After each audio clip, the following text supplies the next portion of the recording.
এমন একটা সময় ছিল যখন সুজয় ভাবত জীবনের আসল মানে হল মেয়েদের মন জয় করা। স্কুলে থাকতে থাকতে শুরু হয়েছিল তার এই মোহ। কে আর চোখে তাকালো, কে হাসল, কে চ্যাটে রিপ্লাই দিল, এসব নিয়েই ছিল তার দুনিয়া। কলেজে উঠেই বন্ধুদের সাথে প্রতিযোগিতা চলত, কে কতটা স্মার্ট, কার সাথে বেশি কানেকশনস আছে। প্রেম, ফ্লার্ট, রাতভর চ্যাট সবই চলছিল নিয়ম করে। সুজয় নিজের ভবিষ্যৎ গড়ার কথা ভাবেনি কখনো, কিন্তু কিভাবে একটা মেয়ের মন জয় করা যায় সে ছিল যেন তার গবেষণার বিষয়। বয়স বাড়ছিল, কিন্তু চরিত্র পরিণত হচ্ছিল না।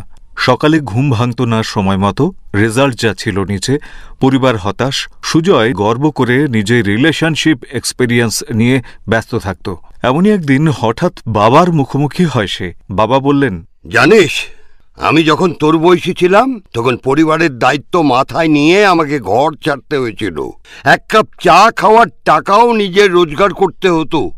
এখন তোকে শুধু নিজের ভবিষ্যৎ গড়ার কথা বলছি, তুই সেটা ভুলে মেয়েদের পেছনে দৌড়াচ্ছিস। কথাগুলো শুনে সুজয়ের ভেতরটা যেন কেঁপে উঠল।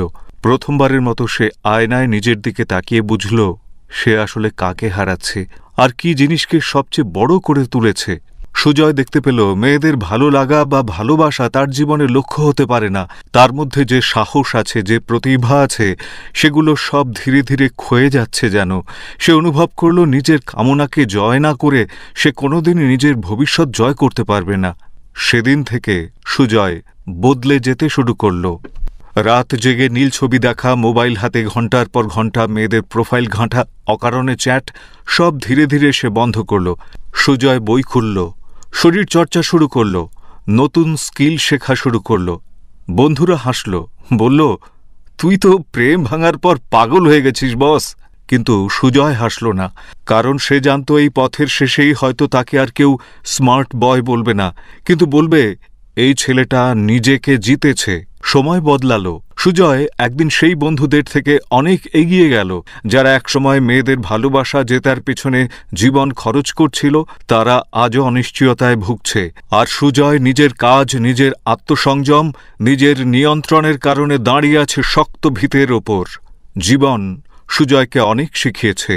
যে পুরুষ নিজের কামনাকে জয় করতে পারে সেই একদিন নিজের ভাগ্য জয় করতে পারে। তাই তুমি যদি সত্যিই কিছু হতে চাও, আগে নিজের ভেতরের দুর্বলতাকে জয় করো।